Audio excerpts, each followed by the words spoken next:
Hello, I'm Locke Meredith. Please join me on the next Legal Lines. I'm going to have on the show Doctor Darryl Peterson. He's an orthopedic surgeon here in Baton Rouge, also served in the military, graduated from West Point. He's going to talk to us about being an orthopedic surgeon and how health insurance has affected the practice of medicine along with workers' comp and many other numerous items. So join us on the next Legal Lines with Dr. Darryl Peterson. Welcome to Legal Lines. I'm Locke Meredith, and I'm very pleased to have on the show Dr. Darryl Peterson. He's an orthopedic physician here in town. Darryl, thank you so much for coming on the show. Thank you for having us, Locke. Tell the folks a little bit about yourself so they know why they should listen. Right, I'm Daryl Wayne Peterson. I'm a native of Hammond, Louisiana. So from Baton Rouge, in the Louisiana area. Right, and attended college after finishing Hammond High School in the late 70s, the United States Military Academy at West Point. After that, went on duty with the United States Army, where I finished medical school. Then did an orthopedic residency in San Antonio. Served the last 6 years of my obligation at Fort Hood, Texas. Actually served in Desert Storm, you were telling me. For a short time, and then did a hand fellowship at Louisville Cloud Institute, and then came to Baton Rouge in 1998, where I practiced since. And it's interesting, we were talking, give the folks 4 years of college, 4 years of med school, 5 years of a residency training. And orthopedic residency is 5 years. And then 1 year because of your specialized in hand and upper extremity. Very interesting. And then you were the chief surgeon at the largest Army base in the U.S. Right. Fort Hood, Texas, 50,000 soldiers and their dependents, located in Central Texas. Very busy place. You got a lot of experience, worked with a lot of good orthopedists, well-managed facility, and responsible for the largest concentration of American combat power in one place. Excuse me, right. So, and you were telling me also that you've probably done well over 10,000 surgeries? Probably, if you add it up. Try not to think of it like that. Sounds like a lot of work. But as you say, we've been trained, and it's been a great process to get there. I tell students all the time when I go to talk to them at school, you don't jump from being a third grader to doing the surgery. We have a lot of training experience to get us to that point. It's amazing. Tell the folks how you decided to become a doctor. Well, it's an interesting story. I tell people that when I was growing up in Hammond, I lived on my great-grandparents' little strawberry patch. One day I'm with my great-grandmother, and she gets a little call that neighbor's daughter is going to labor. And she says, come with me. I run down there with some buckets and towels, and I'm sitting there watching her help this child come in the world. And I mean, a lot of people are afraid of blood, but I was excited. So a child was born and a doctor was born. Well, the fire was kindled right there. Well, let's explain to folks the specializing in the hand surgery. Why did you do that?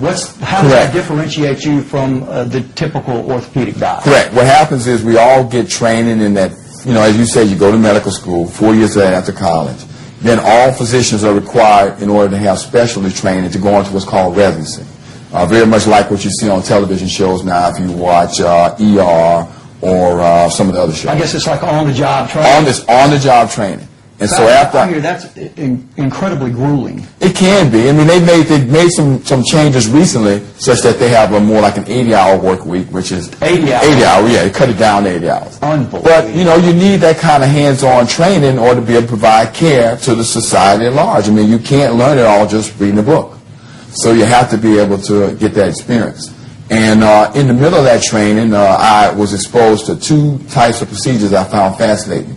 Reconstructing complex injuries to the hand, on-the-job work, or people born with arthritis. I thought that was very interesting.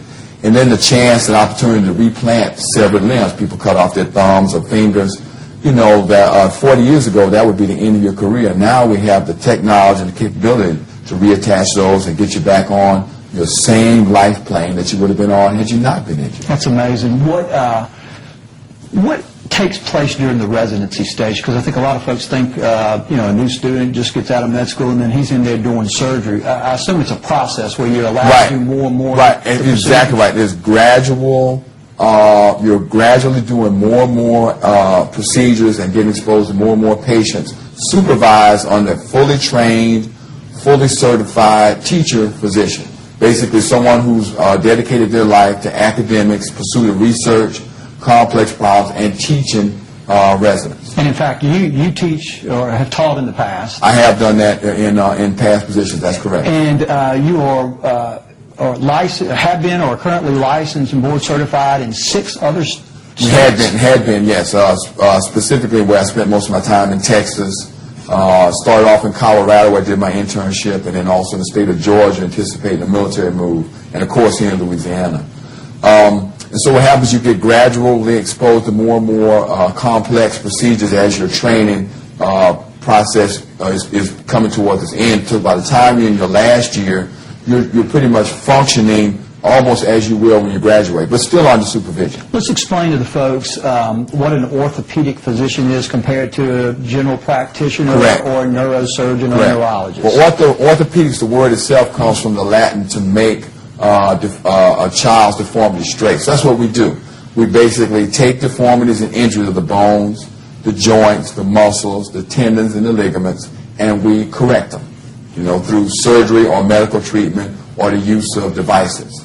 And so that's our specialty, and that's why you would come to an orthopedic surgeon, or that's why you would seek that. So if you have problems of the bones and joints, the ligaments and tendons, sports injuries, injuries on the job, or if you have pain or numbness and tingling in the extremity parts, those are things that you come to an orthopedic surgeon for. Let's talk about how, because of technology, the practice of medicine is changing so fast. I know we have, because of the computers, a whole different type of testing system or diagnostic system. Correct. Explain that to the folks. Correct. Well, you can just look at, say, in the lifetime of a typical 35-year-old or 40-year-old person here in Baton Rouge, we've had an onset ability to diagnose things we can never see before with imaging through MRI, magnetic resonance imaging, through CAT scans, which are computerized ways to look at the body.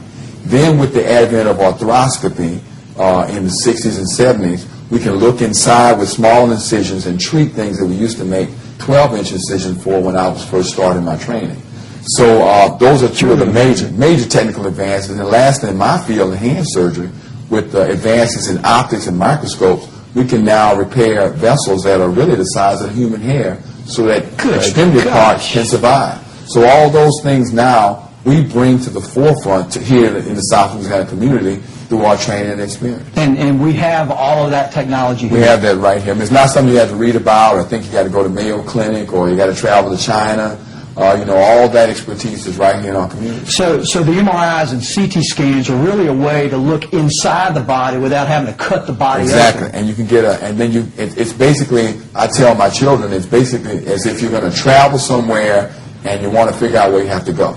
You need the best roadmap you can get, and that's what they do, without having to walk the ground or having to been there before, and without doing a lot of damage. So it allows us to, it saves time, it saves money, but most importantly, it allows you to get results without as much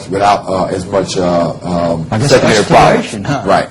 And so we get better results with less damage. So you know where you're going because you've already seen the area. You know where you're going. You know what you get in there. As a person in the military 20 years, I mean, it's the kind of intelligence a combat commander wants to have before he goes to war. Makes sense. We have that. So. And then the orthoscopic component of the technology has allowed you actually to enter the body and do procedures that before would have required huge lacerations, so you could get in, I guess, with your hand and correct. And actually, we can actually see more with the optics than you could with the naked eye because you can get around corners, so you do a better diagnostic job, you can do a better treatment job, and it allows us to give the person a better chance for recovery without complications. And I guess, does it have the capacity to magnify the area that you're looking at? It does. It does magnify it quite a bit. That's amazing. Well, let's continue to talk about technology and the way it's affected the practice on our next segment. This is Locke Meredith with Legal Lines and Dr. Darryl Peterson. We'll be right back.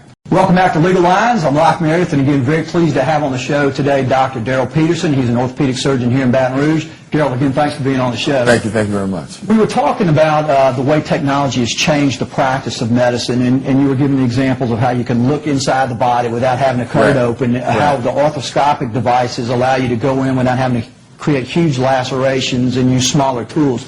Let's talk about the tools or technology that's now available to actually repair the damaged areas. Correct. Well, you touched on it with the ability to look inside with the optics and the instrumentation with arthroscopy. Then tools had to be designed to allow you to work through the same small incisions. So those are one thing. Those tools allow us to do work that, again, you couldn't do without making large incisions, which is better for the patient in terms of healing because there's less damage to get to that point. Second, we have improved optics in our area, for instance, allow us to work under a microscope and do things we could never do before 30 years ago. Repair vessels as small as 2 human hairs. I can't even repair nerves that people couldn't think about doing before. I mean, when we how do you do that? I mean, well, like I said, I tell. Is it like, are you sewing? You are sewing under magnification that we didn't have 40 years ago. And indeed, it was only in the 60s that this technique actually came into the world. I can't even understand how you can move your hand small enough to. It takes training. It takes training, but you can get that training, and that skill is available right here in our market. And so that's important. The other thing about the technology, also, we have much better medications than we had before. That seems to be constantly changing. I know y'all have the pharmaceutical guys hitting in the office probably every day, dropping all stuff. And then we know the materials have gotten stronger too. Stainless steel has been replaced by titanium, which is lighter, smaller, so it's less obtrusive, so people can have plates and screws put on fractures. We have application of titanium rods for large bone fractures, so that in the old days, 30 years ago, you may have to stay in the hospital for 6 to 8 weeks if you had a broken bone in the thigh. Now you're in the hospital for 26 hours, and you're walking on it in a week, and the percentage of healing is much better, and that's all because of the science of the metals and the science of of healing that we've learned through experimentation and through research. It's amazing. What about the prosthetics and hip replacements and right? Again, that's all something that was popularized, came into the forefront in the 60s, started to be done in the United States in the 70s. The materials now, a lot of people fear that if you have a hip or knee replacement, it's going to wear it out in a few years. No. The materials have become so good in the engineering and the science of it has developed so much in the 80s and 90s that now they're lasting 15 to 20 years. And so someone in their 60s or 70s may be looking at just one time having these operations and going back to a great lifestyle without pain. So the effect of science and technology really has made an impact on what we can and cannot do. And I assume it's continuing to just increase and become better. Which is important for us. We have to do continual medical education just to keep up with the advances. And so you want to come to a physician like us who keeps up with those kind of things. You have to, because you want to offer that to your customers. In our case, that's patients. And how do folks go about deciding what type of doctor they need? And then you got a ton of orthopedics. I mean, is there a facility or is there some type of website that helps people choose? Correct. You can look at the Parish Medical Center website. Obviously, you can go to your primary care doctor, see what they're comfortable have relationships with. Right. And they definitely know that. Or you can just research your area. For instance, if you think you're having a hand problem, you can just look at the American Society for Hand Surgery's website. Or you can just Google hand surgery and put in your zip code, and all people's names will come up. So it's a lot of the information age allows patients to make informed decisions too without wasting time. You can skip a step. Say if you know you have a hand problem or upper extremity problem, you can come straight to me without having to go and make that appointment with your primary care doctor. So those are advantages that didn't exist before. Now I know it seems like the practice of law has changed a lot, and I know it's changed a whole lot for medicine. The relationship between the doctors and the hospitals and the doctors and themselves. As I understand it, most doctors now have to practice together in some form of group. That's correct. Most physicians, especially most orthopedics and hand surgeons, are in groups. And the advantage of that are you give your patients the chance to have coverage all the time. Because everyone kind of seems to frankly, we do in the law too, you specialize in different areas. Some guys are doing knees, some shoulders, some hands. So for instance, in my group, I have 2 hand surgeons, and today hand surgery means fingertip to shoulder.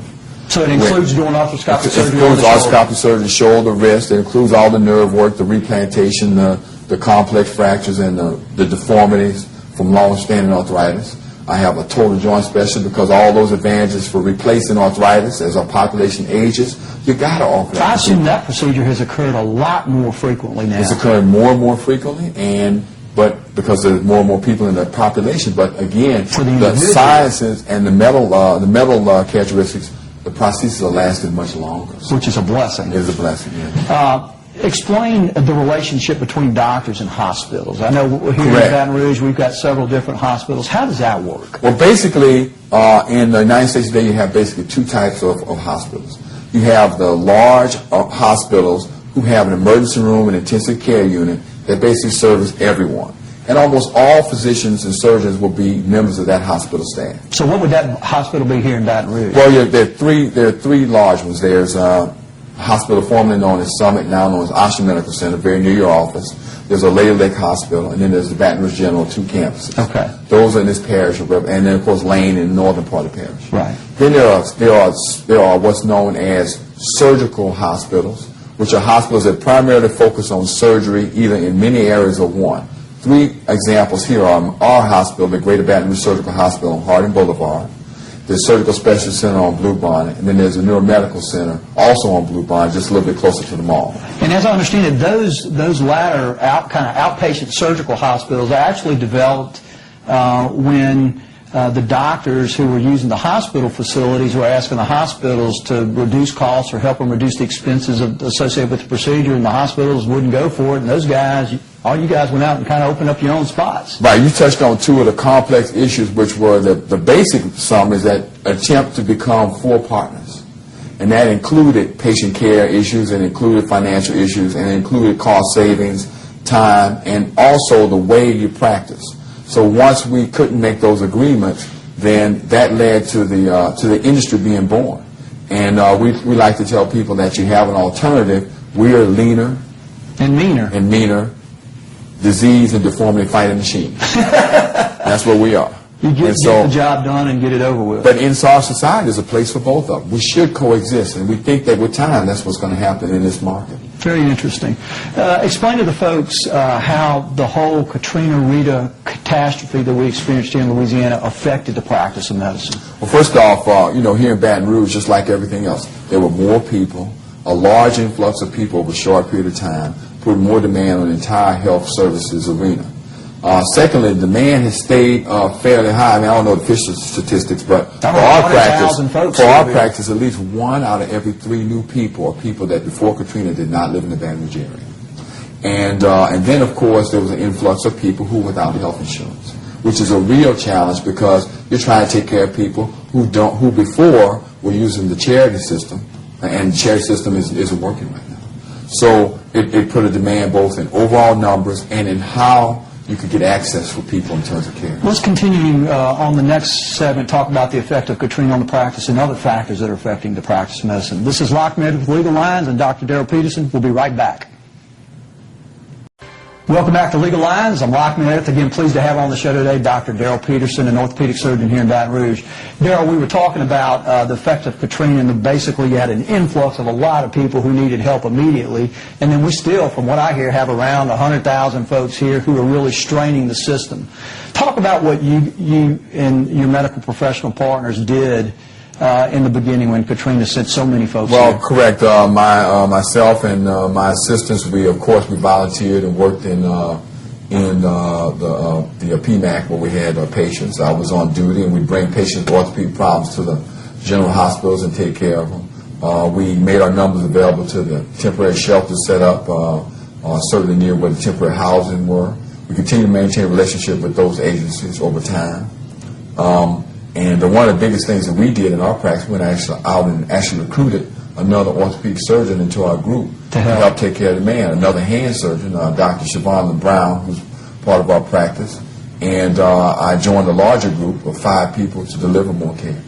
As I understand it, that kind of, there were a lot of docs and a lot of healthcare professionals that helped deal with the crisis. But we still kind of have a crisis because I've had Dr. Bill Cassidy on, who's now a state senator, and you said it, the charity system is broke. And we have so many folks who are uninsured or underinsured. What are we going to do? It's an interesting concept. Obviously, if I had all the answers, you'd know my name and I'd be famous.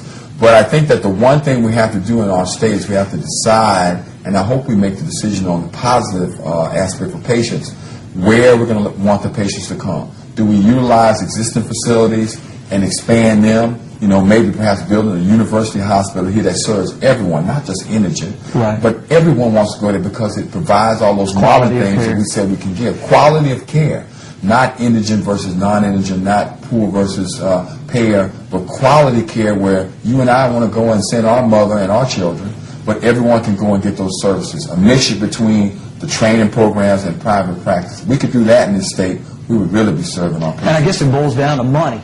Well, it always boils down to money, but you know what it boils down to? Leadership and decision. Just like fighting a war and being in the Army 20 years. Once the leadership makes a decision and implements a plan, the money will follow.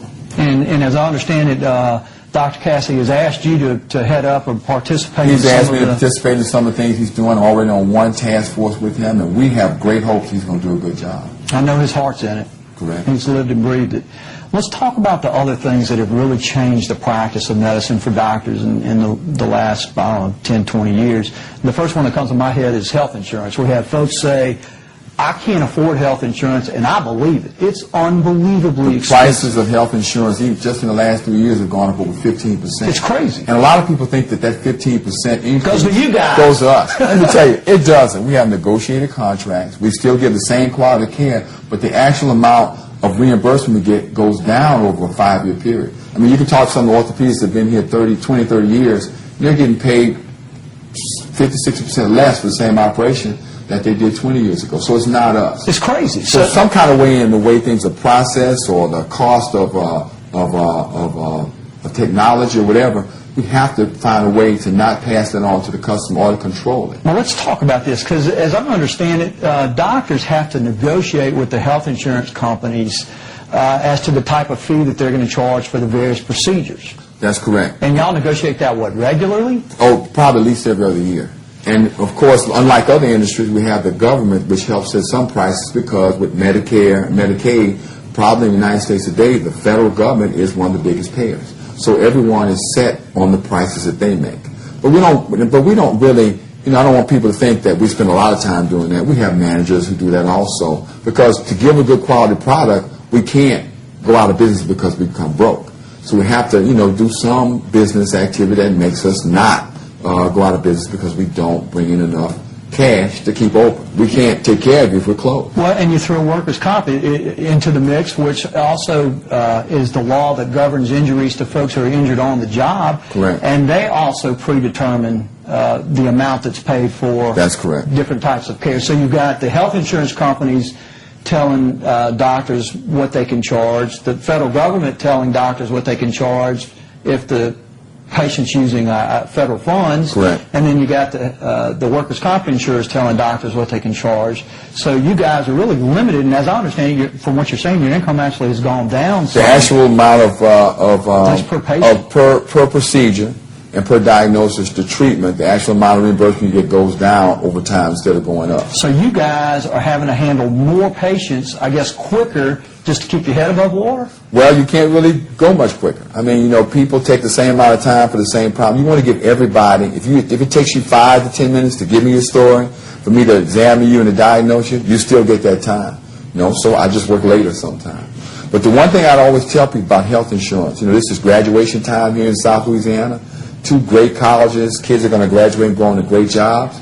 Instead of buying your kids a great car or sending them to Europe for vacation, make sure that you keep the health insurance going for them between the time they get out of your plan because they're graduating and the time their next job kicks in on their insurance. We see lots of kids in June, July, August, September, before their job pays insurance, get injured, and they run up $50,000 bills, and they had no insurance because they're in that gap. Well, and I know that a lot of universities provide health insurance. You can purchase health insurance for the students that go there. You can. So your recommendation is absolutely. Absolutely, as that parent, that grandparent, that parent and nan, instead of helping to get that car, make sure that insurance, that you pay their insurance after they graduate. We see that, and it's tragic in the summertime. Let's talk about, because there's the perception that the health insurance companies basically tell the doctors what tests they have to do and what tests they cannot perform, that they're really involved in the practice of medicine. Is that right or wrong? Well, that's what it means by managed care. They manage certain aspects of the care. So you do have to go through the company to get certification or approval to do these tests. They do negotiate with you on what tests. They make you give them the criteria. And in many times, it just makes us step up our level of diagnostic capability because we have to order the right test at the right time. But with years, you've learned. So is it a bad thing or a good thing? It's good in most ways. I think it's actually good because it does keep the health care costs down. Overall, it is. But it becomes bad if they don't allow a person to get the treatment they need, or they delay it long. That's when it becomes bad. I understand. Tell folks, as a patient, when they come to you, who makes the best patient? The best patient is a person who can articulate their problem, who's willing to go through the recommendations that you give and who will be compliant. The worst patient is one who says, give me the best treatment you can, but I don't want surgery. Daryl, thank you so much for being on the show. We appreciate it. Thank you. This is Locke Meredith from Legal Lines with Dr. Darryl Peterson. Thank you for being with us.